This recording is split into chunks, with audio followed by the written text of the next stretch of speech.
আসসালামু আলাইকুম। দুর্ধর্ষ এবং দুর্ধর্ষ রকমের একটা মার্কেট গেল। ২০০ পয়েন্ট মার্কেট ডাউন গতদিন। তার আগের দিন মার্কেট ১০০ পয়েন্ট আপ। তার আগের দিন মার্কেট ২০০ পয়েন্ট পড়ে গিয়েছিল। রিকভারি হয়ে মার্কেট ১৩৮ পয়েন্টে ক্লোজ হয়েছে। এরকম দুর্ধর্ষ মার্কেট আমরা অনেক দিন দেখিনি। অনেকের পোর্টফোলিওতে ভীষণ হেফাজত অবস্থা তৈরি হয়ে গিয়েছে। অনেকে 30% 20% লসের মধ্যে পড়ে গিয়েছেন এই সময়ের মধ্যে। তারা কি করবেন বা তাদের কি করা উচিত, এই বিষয়গুলো নিয়ে আজকে আমরা ভিডিওতে আলোচনা করব। প্রথম কথা হচ্ছে নো প্যানিক সেল। এখন আর সেল দিব না কোনো শেয়ারে। যা ক্ষতি হওয়ার তা ক্ষতি হয়ে গিয়েছে। এখন যদি আমরা প্যানিক সেল দিই তাহলে পরে সে ক্ষতি পোষানো আমাদের জন্য কঠিন হবে। সো আমরা এখন শেয়ার ধরে রাখবো হাতে। মার্কেট ডেফিনেটলি পড়তে পড়তে অতল গহ্বরে নামবে না। মার্কেট নামার জায়গা খুব বেশি নাইও টেকনিক্যালি। মার্কেট যদি নামেও তাহলে পরে আমরা দেখতে পাচ্ছি মার্কেট ৫,১৯০ ধরেন ৫,২০০ এটুকু জায়গাতে নামার পরে মার্কেট রিকভারি করবে। এখন এই অবস্থাতে হাতে থাকা শেয়ার যদি আমরা ছেড়ে দিই তাহলে পরবর্তী পর্যায়ে নিজেদেরকে বোকা মনে হবে। আমরা বোকা সাজবো না এই ব্যবসা করতে গিয়ে। সো আমরা আপাতত কোনো শেয়ার ছাড়বো না হাতে। তাহলে পরে আমাদের কি করা উচিত? হাতে থাকা শেয়ারগুলো রাখা উচিত এবং আমাদের সম্ভাব্য যদি কাছে কাছে ক্যাশ থাকে তাহলে পরে কিছু টাকা দিয়ে সেই শেয়ারগুলোকে পুনরায় বাই করে বাই প্রাইসটাকে কমানো যায় কিনা সেটা দেখব। আর যদি টাকা হাতে না থাকে তাহলে পরে আমরা সুযোগের অপেক্ষায় থাকবো। মার্কেট আমাদেরকে বারবার সুযোগ দেয়। মার্কেট ডেফিনিটলি খারাপ পড়ে যাবে না। মার্কেট একবার রিকভারি মুডে যাবে। যদি রিকভারি মুডে যায় তাহলে ৫,৪৫০ এরকম লেভেলে যদি মার্কেট আসে এবং আমাদের কেনা শেয়ারগুলো যদি 30% 20% লস থেকে 5% 6% লসের দিকে যায় তখন আমরা শেয়ারগুলো সেল করে দেবো কিনা বিবেচনা করব। এখন না। মার্কেট আজকে ডজি ক্যান্ডেল দিয়ে, ডজি ঠিক না, এটাকে স্পিনিং টপ বলা হয়, ইনডিসিশন ক্যান্ডেল বলা হয়। নিচে আমাদের শক্ত ট্রেন্ড লাইন আছে একটা ৫,২০০-তে। মার্কেট এখন ৫,২০০ ৩২৪ বড় জোড়ার ১০০ পয়েন্ট মার্কেট পড়ার জায়গা আছে। সো এই জায়গাতে আমরা প্যানিক সেল দেব না। এই জায়গাতে আমরা ভয় পাবো না। চলেন আমরা কিছু সেক্টর দেখি। Bank sector. Bank sector bank sector সুস্পষ্টভাবে আমি বলে আসছি, প্রায় ২ মাস থেকে বলে আসছি, ২ মাসের বেশি সময় হবে হয়তো বলে আসছি যে ১৭ টাকা ৬০ পয়সা, যারা আমার ভিডিও রেগুলার দেখেন, ১৭ টাকা ৬০ পয়সা এই লেভেলটা পার করা খুব সহজ কিছু হবে না। চাইলেই ব্যাংক এটা পার করতে পারবে না। এটা পার করতে গেলে পরে ব্যাংকের যে পরিমাণ ভলিউম লাগবে সে পরিমাণ ভলিউম ব্যাংকের হচ্ছে না। এটা পার করতে গেলে পরে যে পরিমাণ টাকা লওয়ার দরকার মার্কেটে সে পরিমাণ টাকা মার্কেটে আসছে না। নিয়মিতভাবে ১৫০০ কোটি টাকা থেকে ২,০০০ কোটি টাকার মধ্যে লেনদেন হওয়া লাগবে ব্যাংক সেক্টরকে ১৭ টাকা ৬০ পয়সা পার করতে চাইলে পারে, যেটা হচ্ছে না। আর এই জায়গাটাতে আছে একই সাথে ১৭ টাকা ৬০ পয়সাতে আমার এর আগে একবার বাধাগ্রস্ত হয়েছে আগস্টের ২৫-এ। সেই চূড়ান্ত যে রাজনৈতিক পরিবর্তন হলো ২৫ সালে, সরি ২৪ সালের, ২৫ সালে, সরি আমি ভুল বলছি, ২৫ সালে রাজনৈতিক পট পরিবর্তন হয়নি, ২৪ সালে হয়েছে। ২৫ সালে পারেনি একবার। আর ২০২৪ সালের ২৪ সালে একবার উঠে গিয়ে আবার নিচের দিকে নেমে গিয়েছে এই জায়গাটা সরকারের পট পরিবর্তনের পরে। সব কিছু মিলায় এই জায়গাটা পার করাটা খুব সহজ কিছু ছিল না ব্যাংকের, ব্যাংক পারে নাই। এখন কি করা যাবে? এখন ব্যাংকের নিচে একটা শক্ত সাপোর্ট আছে এই জায়গাতে। এই সাপোর্টটা ব্যাংক পায় কিনা সেটা আমরা দেখব। সেটা মোটামুটিভাবে কোন জায়গায় ১৫ টাকা ৯০ পয়সা ১৬ টাকা এরকম রেঞ্জে ব্যাংকের একটা শক্ত সাপোর্ট আছে। যদি ব্যাংক এই জায়গাতে সাপোর্ট পায় ১৫ টাকা ৯০ পয়সা ১৬ টাকা এরকম জায়গাতে যদি ব্যাংক সাপোর্ট পায় খুব ভালো।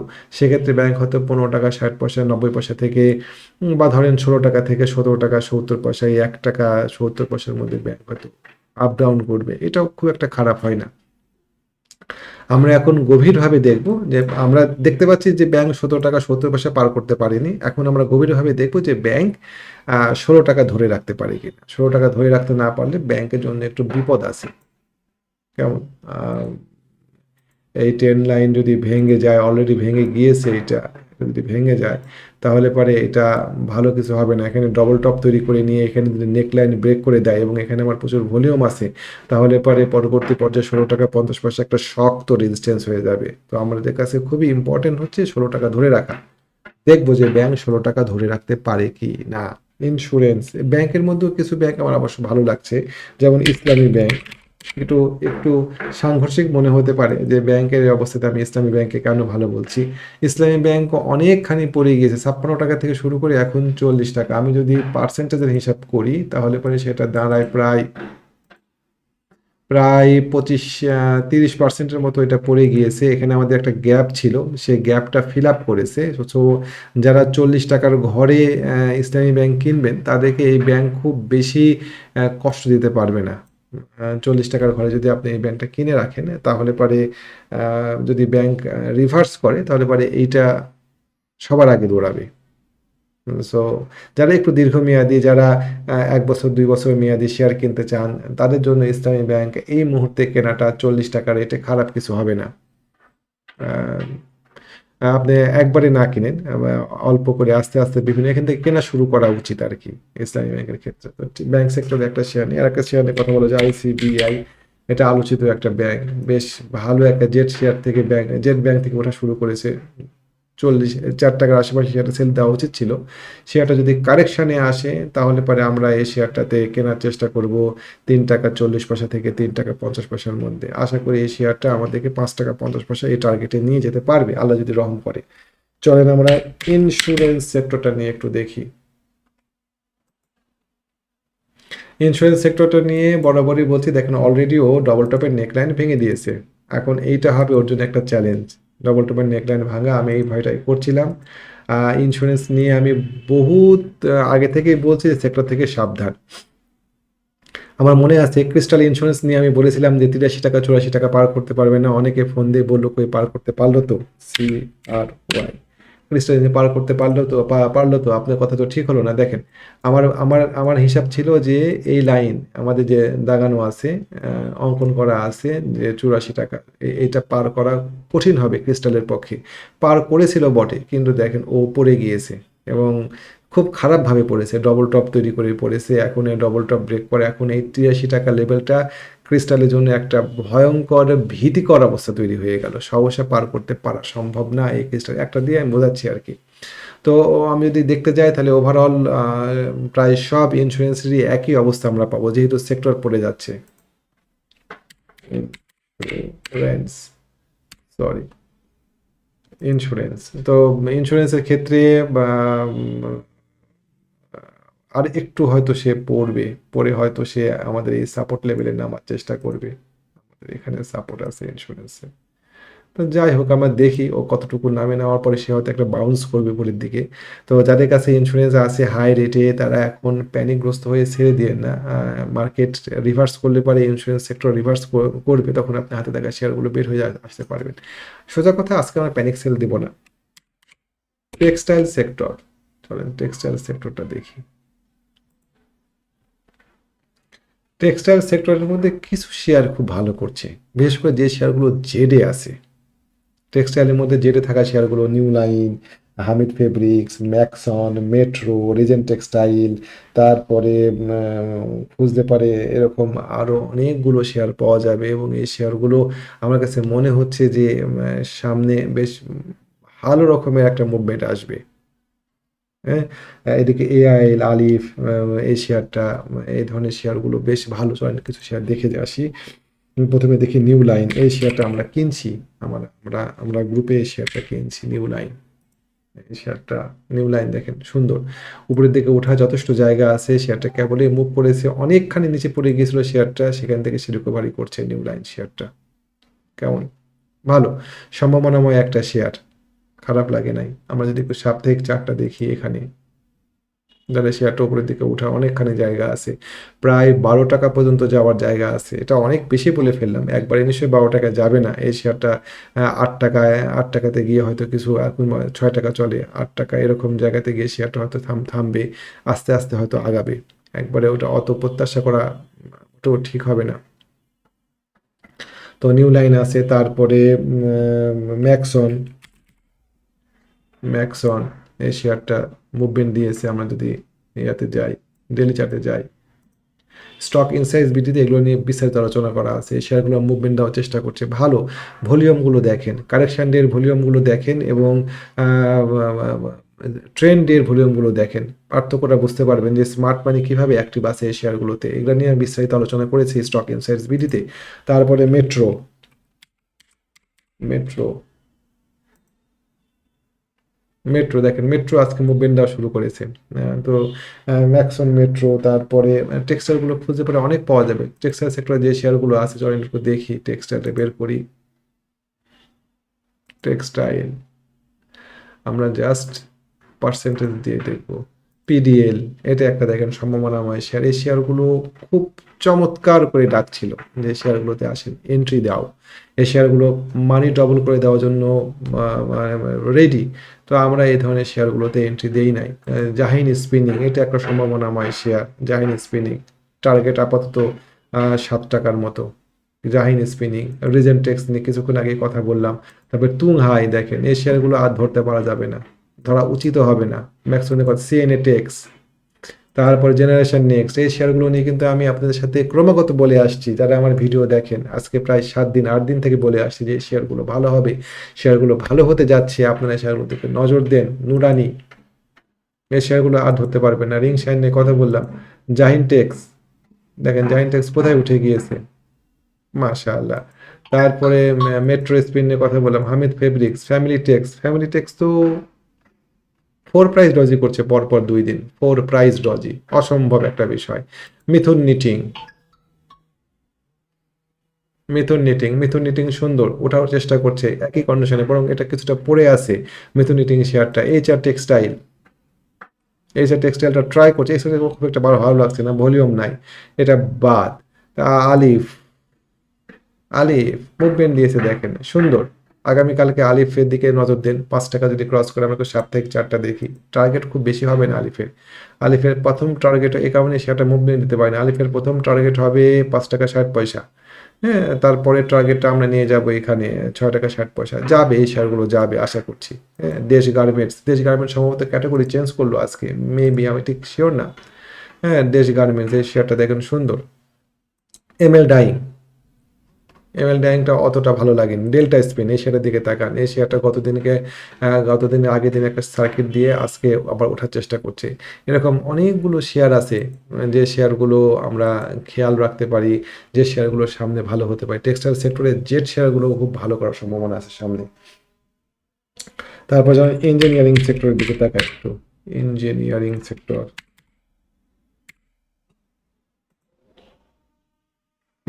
সেক্টর, সেক্টরে ডবল টপের নেকলাইন ব্রেক করে দিয়েছে। এগুলো হচ্ছে খুব বিপজ্জনক অবস্থা। তারপরও ইঞ্জিনিয়ারিং সেক্টরটা নিয়ে আমরা আমরা অতটা ঘাবড়াবো না এই কারণেই যে শেয়ারটা আমাদের এখানে একটা সুন্দর ট্রেন্ড লাইনের উপরেই আছে। ট্রেন্ড লাইন না ভাঙা পর্যন্ত আমরা ঘাবড়াবো না। এটুকু যদি আমরা ধরতে মধ্যে না নিয়ে আসতে পারি, তাহলে ইঞ্জিনিয়ারিং সেক্টর 90 নিচে না নামা পর্যন্ত, 91 নিচে না নামা পর্যন্ত আমরা ঘাবড়াবো না ইঞ্জিনিয়ারিং সেক্টর। কেমন? ইঞ্জিনিয়ারিং সেক্টরের শেয়ারগুলোর মধ্যে কি কি শেয়ার, চলেন দেখি একটু ইঞ্জিনিয়ারিং সেক্টরের শেয়ারগুলোর মধ্যে তাকাই দেখি। ইঞ্জিনিয়ারিং, সরি আমাকে একটু সময় দিবেন। ইঞ্জিনিয়ারিং আমরা আজকে দেখবো। টপে থাকা ওয়ান্ডার টয় তো নিয়ে আলোচনা করছেন। শহীদ, এই শহীদ শেয়ারটা চমৎকার একটা শেয়ার ছিল। এই শেয়ারটা দেখেন, যে কাজটা এখন টেক্সটাইল করছে সেই কাজটা শহীদ করে আসছে। সুতরাং এটা একটা সম্ভাবনাময় শেয়ার। এখানে কিছু মুভিং অ্যাভারেজের কাজ আছে এই চার্টগুলোতে, যেটা ব্যাখ্যা করতে গেলে পরে সময় লাগবে। মুভিং অ্যাভারেজ দিয়ে আমরা অনেক সময় একটা শেয়ারের আমরা মুভিং অ্যাভারেজের কাজ কি, মুভিং অ্যাভারেজের বহুবিধ কাজ আছে। ট্রেন্ড আইডেন্টিফিকেশন করা প্রথম কথা। মুভিং অ্যাভারেজ দিয়ে আমরা এন্ট্রি এবং এক্সিটটা দেখতে পারি। মুভিং অ্যাভারেজ দিয়ে আমরা একটা শেয়ারের মোমেন্টাম দেখতে পারি যে কত গতিতে সে আগাচ্ছে। মুভিং অ্যাভারেজ দিয়ে আমরা একদম পিন পয়েন্ট বাই এবং সেল পয়েন্ট বের করতে পারি। এই বিষয়গুলো মুভিং অ্যাভারেজ দিয়ে করা যায়, এবং এই বিষয়গুলো ব্যাখ্যা করতে গেলে পরে অনেকটা সময় যাবে। আমি ব্যাখ্যা করছি না এখন, যদি কখনো সময় হয় সামনে ব্যাখ্যা করব। তো মুভিং অ্যাভারেজ গুলো যে অবস্থা, যে সিচুয়েশন তৈরি করে আছে শহীদের, এই অবস্থা অনেক টেক্সটাইল বর্তমানে করে আছে। সো টেক্সটাইলের এই শেয়ারগুলোর দিকে আমরা তাকাবো। যে শেয়ারগুলো দেখালাম আপনাদেরকে, এই শেয়ারগুলো বেশ ভালো করতে পারে। তারপরে টেক্সটাইলের মধ্যে আছে গোল্ডেন সান। গোল্ডেন সান দেখেন ও ট্রেন্ড লাইন ব্রেকআউট করেছে, ও মুভিং অ্যাভারেজের সার্টেন কিছু জায়গা সে ক্রস করে আসছে। আমাদের প্রাথমিক টার্গেট শেয়ারটাতে 12 টাকা, এবং পরবর্তীতে শেয়ারটাকে আরো উপরে তুলে নিয়ে যাওয়া যায়। ইস্টার্ন কেবল, এই শেয়ারটা তেমন একটা ভালো লাগেনি আমার আজকে। এসএস স্টিল, এই শেয়ারটা একটা সম্ভাবনাময় শেয়ার। গোল্ডেন সান, ইঞ্জিনিয়ারিং সেক্টরের মধ্যে গোল্ডেন সান, এসএস স্টিল প্রচুর ভলিউম পাচ্ছে শেয়ারটা তুলনামূলকভাবে, এবং আমাদের মুভিং অ্যাভারেজের সিগন্যাল দিয়ে দিয়েছে শেয়ারটা বাই করার। সো আমরা এই শেয়ারটাতে এন্ট্রি দেওয়ার ক্ষেত্রে ভাবতে পারি। হ্যাঁ, সুন্দর। গত দিনকে মার্কেট পড়ে গিয়েছিল চূড়ান্ত রকমভাবে, যুদ্ধের খবরে আজকে সে রিকভারি করেছে। এই ধরনের শেয়ারগুলো আমরা ঝুঁকি নিয়ে কিনবো। প্রত্যেকটা শেয়ার কেনার সময় আমরা স্টপ লস সেট করবো। স্টপ লস সেট না করে আমরা কোনো শেয়ারে এন্ট্রি দিতে যাবোই না। প্রত্যেকটা শেয়ারই কেনার সময় আমরা ঝুঁকি নেবো। ঝুঁকি না নিতে চাইলে পরে গোল্ড আছে, ঝুঁকি না নিতে চাইলে পরে ল্যান্ড আছে, আপনি সেখানে বিনিয়োগ করেন। ঝুঁকি না নিতে চাইলে এমনকি ব্যাংকেও আপনি টাকা রাখতে পারেন। শেয়ার বাজারে বিনিয়োগ করেছে না, ঝুঁকি নেবেন না, এটা কি কখনো হয়? সো প্রত্যেকটা শেয়ারে আমরা ঝুঁকি নিব, ক্যালকুলেটিভ ঝুঁকি নিব, এবং রিস্ক ম্যানেজ করে শেয়ার কিনবো। সব টাকা দিয়ে শেয়ার কিনবো না, আমরা অন ক্যাপিটাল 2% শেয়ার কিনবো, যাতে যদি কোনো শেয়ারে লস হয় সেই লসটা যেন আমাদের গ্রহণযোগ্য সহ্য সীমার মধ্যে থাকে। আমরা যেন ডিমোটিভেটেড না হই, আমরা যেন অন্য একটা শেয়ারে মুভ অন করতে পারি। আমরা একটা শেয়ারে কিনে যদি প্রচুর লস খেয়ে যাই, তাহলে পরে আমাদের ব্যবসা করতে গেলে আবার ডিমোটিভেটেড হয়ে যাবো। আবার প্রচুর লাভ করলে পরেও সেটা খারাপ। আমরা এত ফুর্তিতে চলে যাব, আমরা এত উৎফুল্ল হব যে পরবর্তী পদক্ষেপটা আমরা ডেফিনেটলি ভুল নিব। সুতরাং আমরা সব সময় মানি ম্যানেজ করে, রিস্ক ম্যানেজ করে শেয়ার করবো। খোদ কোম্পানির মালিকও যদি ডেকে আপনাকে বলে যে এই শেয়ারটা দেখো অনেক উপরে উঠে যাবে, তুমি কিনছো না কেন, কিনো, তাও আমরা সব টাকা দিয়ে শেয়ার কিনবো না। ওইটা আর ব্যবসা থাকে না, ওইটা অন্য কিছু হয়ে যায়, ওটা গ্যামলিং হয়ে যায়। আমরা এখানে ব্যবসা করতে আসছি না গ্যামলিং করতে আসছি? আমরা এখানে ব্যবসা করতে আসছি, সুতরাং ওই কাজটা করা যাবে না এখানে। অ্যাপোলো ইস্পাত তো এখন বর্তমানে ইতিহাস, ও ইতিহাস করে আগাচ্ছে, ওটাকে আমরা আর কিছু ধাওয়া না করি। আমরা একটা একটা করে শেয়ার দেখে চলেন। ওএল শেয়ারটা চেষ্টা করছে ব্রেকআউট করার। অলিম্পিক এক্সসরিজ হয়ে গেল আমার, অলিম্পিক এক্সসরিজ চেষ্টা করছে ব্রেকআউট করার, আমরা দেখবো খেয়াল করে। এটাও একটা সম্ভাবনাময় শেয়ার হতে যাচ্ছে। তবে ব্রেকআউট না করলে কিন্তু আমরা এন্ট্রি দিব না। এটা আমাদের আর একটা সমস্যা, যে মনে করছি ব্রেকআউট করবে তাই আমরা এন্ট্রি দিচ্ছি, তা না। ব্রেকআউট করুক, ব্রেকআউট করে, ব্রেকআউট ট্রেডিংয়ের 4টা পদ্ধতি আছে। লাস্ট কেস, তারপর ডাবল ব্রেকআউট, তারপরে ওখানে একটা পজিটিভ ক্যান্ডেল, এরকম অনেকগুলো পদ্ধতি আছে, যে পদ্ধতিগুলো দিয়ে আমরা ব্রেকআউটে এন্ট্রি দিব। আমরা দেখতে পাচ্ছি যে ওয়েল ব্রেকআউট করতে যাচ্ছে, কিন্তু আমরা এখানে কনফার্মেশন না হয়ে ওয়েলের ক্ষেত্রে এন্ট্রি দিব না। তারপরে আরএসএলএম স্টিল, এই শেয়ারটাও খারাপ নাই। এই শেয়ারটা সুন্দর একটা আপ ট্রেন্ড মেনটেন করে আগাচ্ছে, যাতে কেউ কিনতে চান স্টপ লস সেট করে নিয়ে এই শেয়ারটা কিনে। আমার রেকমেন্ডেশন থাকলো না এই শেয়ারটাতে। বিডি ল্যাম্পস দরকার নাই, আমরা জাস্ট শেয়ারগুলো দেখি আর কি। ওয়াইম্যাক্স,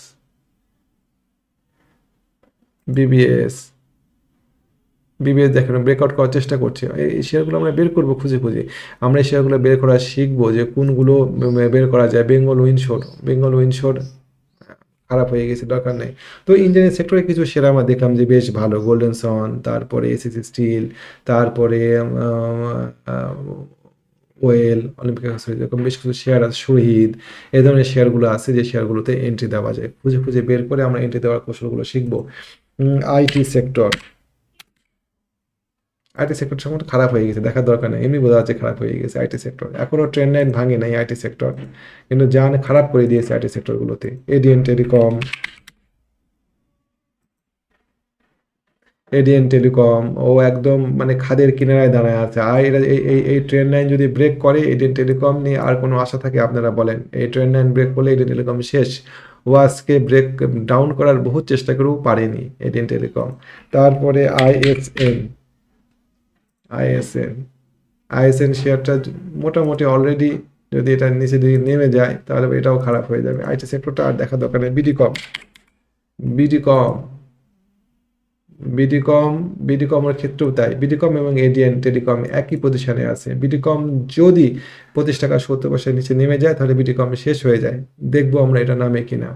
তো ঠিক আছে, তারপরে আর কি শেয়ার আছে বলেন? আর দেখি চলেন, আর কি শেয়ার দেখা যায়। ইন্স্যুরেন্স দেখলাম, মিসেলেনিয়াস শেয়ারটা দেখি চলেন। জিকো বলপেনটা দেখি। জিকো বলপেন জেদ ধরে আছে, ও কিছুতেই নামবে না নিচে। এসকে ট্রিমস মিসেলেনিয়াসের মধ্যে একটা চমৎকার শেয়ার। আমার ওই স্টক ইনসাইটস বিডিতে যে 10টা শেয়ার দিয়েছি তার মধ্যে এসকে ট্রিমস আছে, আপনারা দেখে নিন ওইটা। এসকে ট্রিমস সুন্দর, খান ব্রাদার্স পিপিপি ওভেন, এই শেয়ারটা চেষ্টা করছি 50 টাকার নিচে নামলে পরে শেয়ারটা খারাপ হয়ে যায়, দেখা যাক ও টিকে থাকতে পারে কিনা। আগামী দিন আশা করছি টিকে থাকবে এই শেয়ারটা, আল্লাহ ভরসা। দেশ দিয়ে আসছি। তারপরে তারপরে আমান ফিডটা অতটা ভালো লাগলো না, ওকে ফাইন। তারপরে আমরা চলেন আরেকটা সেক্টর দেখি, মিসেলেনিয়াস আইটি, টেক্সটাইল দেখেছি আমরা, মোটামুটি এই আর কি। আমরা শেয়ারগুলো দেখলাম, আমরা ঘাবড়াবো না, আমরা আগামীকালকে প্যানিক সেল করব না, আর এই জায়গাতে এসে আর প্যানিক সেল দিব না। প্যানিক সেল দেওয়ার সময় পার হয়ে গিয়েছে, আমরা ধৈর্য ধরবো, আমরা মার্কেটটাকে অবজার্ভ করব, করে সম্ভাব্য ভালো শেয়ারের দিকে এন্ট্রি নেওয়ার চেষ্টা করব। আজকে আমাদের একমিপিএল শেয়ারটা বেশ ভালো করেছে, এই খারাপ মার্কেটেও বেশ ভালো করেছে। সেটা যদি পার করতে পারে 18 টাকা, তাহলে পরে এই শেয়ারটাতে আপনারা এন্ট্রি দিবেন। আপনাদের আমন্ত্রণ জানানো থাকলো, 18 টাকা পার করার সাপেক্ষে আপনাদের সবাইকে আমন্ত্রণ জানানো থাকলো, ওপেন আমন্ত্রণ জানানো থাকলো একমিপিএল এন্ট্রি দেওয়ার ক্ষেত্রে। ওকে ফাইন, আজকে এ পর্যন্ত থাকলো ভিডিওটা। আগামী 25 তারিখ থেকে আমার একটা ট্রেনিং শুরু হচ্ছে, টেকনিক্যাল ট্রেনিং। আমি প্রতি মাসে শুরু করি, এবার রমজান উপলক্ষে একটু পিছিয়ে দেওয়া হয়েছে, 25 তারিখ থেকে ট্রেনিং শুরু হবে। যারা ট্রেনিং করতে আগ্রহী তারা আমার সাথে যোগাযোগ করতে পারেন। আমার সাথে যোগাযোগ করার নাম্বার আমি দেখে রাখছি ইয়াতে, ইসলামী ব্যাংক এখানে, এই যে 0191931195। আমরা এখানে অ্যানালিসিস শিখবো, আমরা এখানে শেয়ার সিলেকশন করা শিখবো, আমরা এখানে শেয়ার কেনা শিখবো, আমরা এখানে মুভিং অ্যাভারেজের ব্যবহার শিখবো, আমরা এখানে চার্টের রিয়াকশন পয়েন্ট খুঁজে বের করব। প্রত্যেকটা চার্টে রিয়াকশন পয়েন্ট থাকে, সেই রিয়াকশন পয়েন্টগুলো যদি আমরা ধরতে পারি তাহলে পরে একদিকে যেমন শেয়ার কেনাটা অনেক সহজ হয়ে যায়, স্মার্ট মানির আগে যেমন আমরা থাকতে পারি, ঠিক একইভাবে কোনো একটা বিপদের মুহূর্তে বা শেয়ার থেকে বের হয়ে যাওয়ার ক্ষেত্রেও এই রিয়াকশন পয়েন্টগুলো খুব ভালো কাজ করে। প্রত্যেকের চার্টে কিছু সুইট স্পট থাকে, সেই স্পটগুলো আমরা চেনার চেষ্টা করব। আমরা কালার ব্লক শিখবো। কালার ব্লক এমন একটা পদ্ধতি যেখানে আপনি একদম পিন পয়েন্ট অ্যাকুরেসি দিয়ে শেয়ার সেল বা বাই করতে পারবেন। আমার পার্টিসিপেন্টরা খুব মজা করে কালার ব্লকটা শিখে। ট্রাকচার, এটা একটা মজার ব্যবহার, মজার একটা জিনিস আমি ব্যবহার করা দেখাবো আপনাদেরকে। আমরা জোন বের করা শিখবো এই চার্টে। জোন এমন একটা সাধারণ সাপোর্ট এবং রেজিস্ট্যান্স আমরা চিনি, কিন্তু জোন এমন একটা বিষয় যেটা আমরা একটু অন্যভাবে বের করি সাপোর্ট রেজিস্ট্যান্সটাকে। এই টোটাল বিষয়গুলো নিয়ে একটা কমপ্লিট প্যাকেজ আছে। আমরা ট্রেড পরিকল্পনা করা শিখবো, আমাদের কাছে কতগুলো টাকা আছে, কতগুলো টাকা থাকলে কতগুলো শেয়ার কিনবো, কতগুলো শেয়ার কিনলে পরে আমরা যদি লস খাই তাহলে পরে সেটা আমাদের জন্য খুব বার্ডেন হবে না, আমরা ডিমোটিভেটেড হব না, এই বিষয়গুলো ওখানে দেখানো হয়। ট্রেড পরিকল্পনা করা শিখি আমরা। আমাদের সকালে ব্রেকফাস্ট, লাঞ্চ, ডিনার করার জন্য আমাদের পরিকল্পনা থাকে একদিন আগে থেকে, যে কী দিয়ে আমরা লাঞ্চ করব, ব্রেকফাস্ট করব বা ডিনার করবো। অথচ শেয়ার কেনার সময় আমাদের কোনো পরিকল্পনা থাকে না। পৃথিবীর একমাত্র ব্যবসা যে ব্যবসাটা না শিখে করা যায় সেটা হচ্ছে শেয়ার ব্যবসা। না, এটা করা যাবে না, আমরা শিখে ব্যবসা করব। তো আপনাদেরকে আমন্ত্রণ জানানো থাকলো যে আগামী 25 তারিখ থেকে আমাদের ট্রেনিং চলছে, আমরা রেজিস্ট্রেশন নিচ্ছি। যারা করতে চান তারা স্ক্রিনে দেওয়া নাম্বারে যোগাযোগ করে আপনাদের রেজিস্ট্রেশন কনফার্ম করবেন। আজকে এই পর্যন্তই থাকলো, ভালো থাকবেন। জাযাকাল্লাহু খাইরান। আসসালামু আলাইকুম ওয়া রাহমাতুল্লাহ।